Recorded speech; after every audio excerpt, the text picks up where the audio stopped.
Two coloured common whipping. Place the mainmast and salute. Colours. Okay, so in today's little exercise, what we're going to do is do some two coloured whipping on the end of our rope. And the whole idea of using common whipping on the end of your rope is to prevent it from fraying or unravelling. And also the other good thing about it is that when you whip the end of the rope, there's no bulk on the end of it, so it's not going to get caught up anywhere. And why use two colours, you may be asking? Well, simply for the fact is, one, it looks good. Two, your work stands out head and shoulders above the rest.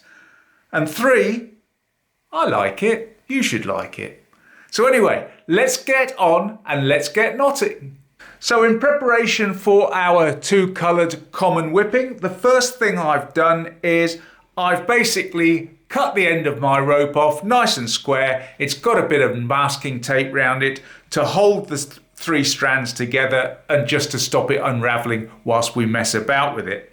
The next thing I've done is I've chosen the two colours that I'm going to use for this video, and you can always use your own colours. Choose your football team, or if, say, for example, you want your ropes to be recognised by everybody, use a standard colour scheme. And you don't necessarily need two colours, you can go three if you want the red, white and blue or something like that.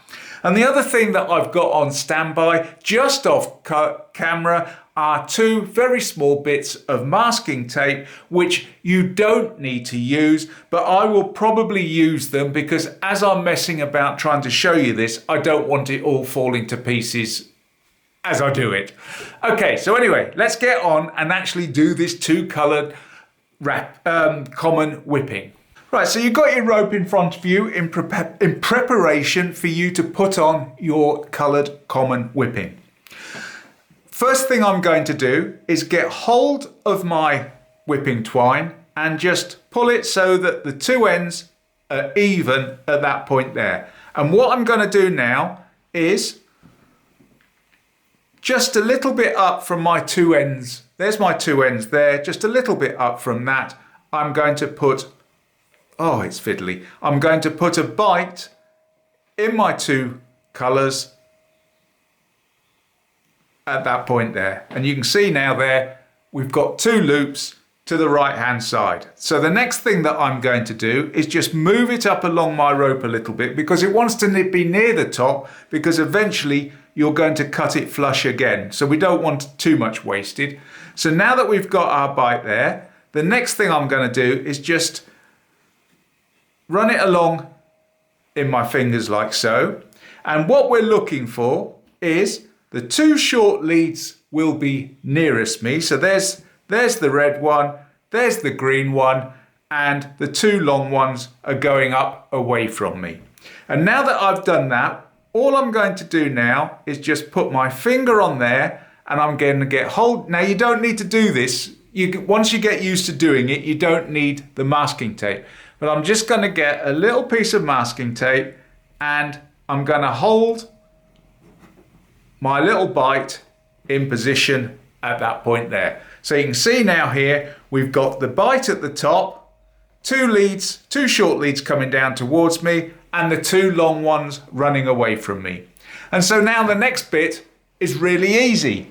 And I'm just wondering, I'm just going to refocus the camera, so just bear with me.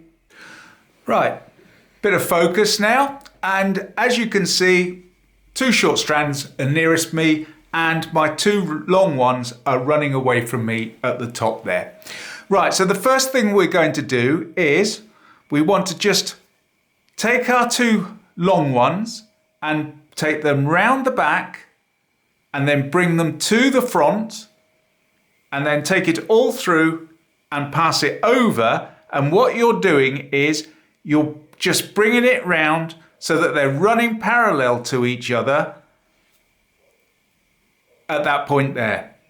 And so when we actually go round again, so take it around again for another turn, and then what we're going to do now, as we do it, turn your work over, and as we turn it over, what you're looking for is that none of the lines are crossing or there's any gaps. And that's all we do now. And we just basically keep taking it around and over, but making sure that there's no gaps. And as you're doing it, pull up really tight, nice and tight. Dress it as smartly as you can. And then the next question, obviously everybody's going to ask, is how much whipping do I do along here? And the simple answer is there's no hard and fast rule. If you want longer ones, do longer ones. But obviously don't do them too short, otherwise they're not going to do their job. But what you're looking for is that you want your whipping, the length of your whipping, to be approximately between 1 and 1.5 times the diameter of our rope. So possibly with a 1-inch rope, you'd want 1.5 inches worth of whipping. So now I'm going to go around again, take it around again, and then just check the back side. And then the back side, you can see there is a little bit of a crossing. Take that crossing out and then bring it around to the front again, and then keep going. So as you saw earlier on, I'm using approximately 30 inches and I've got a crossing here, so just take care.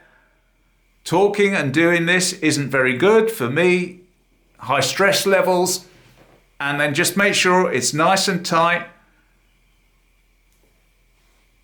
My red one's just slipping slightly there, and then keep going round again. And then eventually you'll either get the actual width that you want of your, well, I've caught my red one there underneath.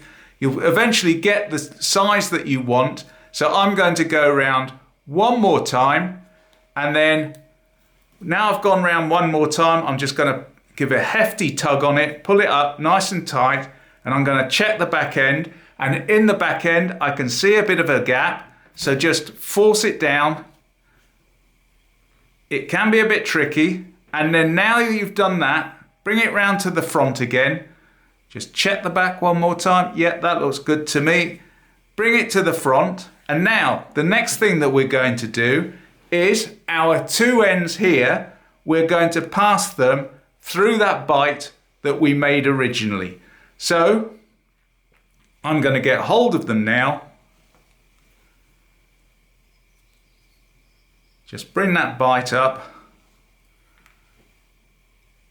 Can be a bit fiddly.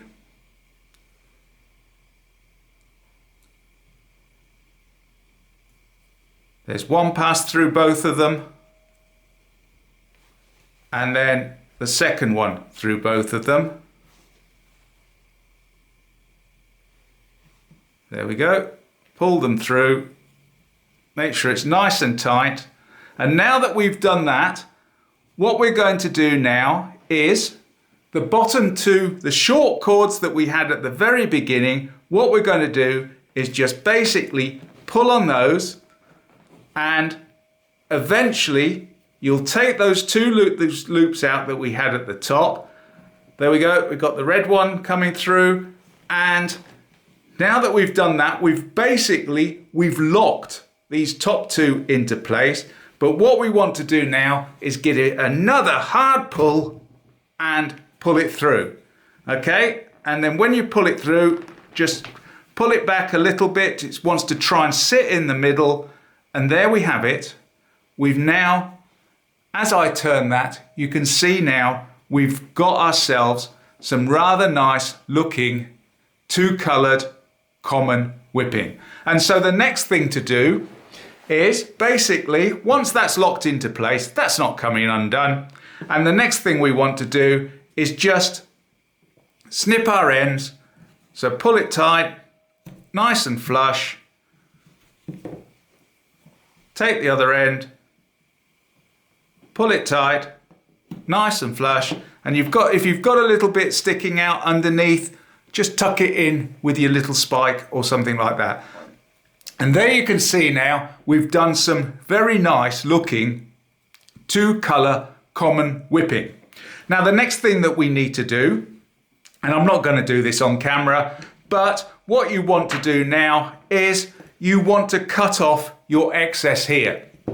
But what you're looking for is that when you cut it, you want to leave a little bit of your rope poking out so that it will fray slightly, but it'll just slightly come to the edges of your whipping, but also keep it locked in place. So give yourself a couple of millimeters gap, cut your rope nice and square, and you've got very smart looking two-coloured whipping on the end of your rope.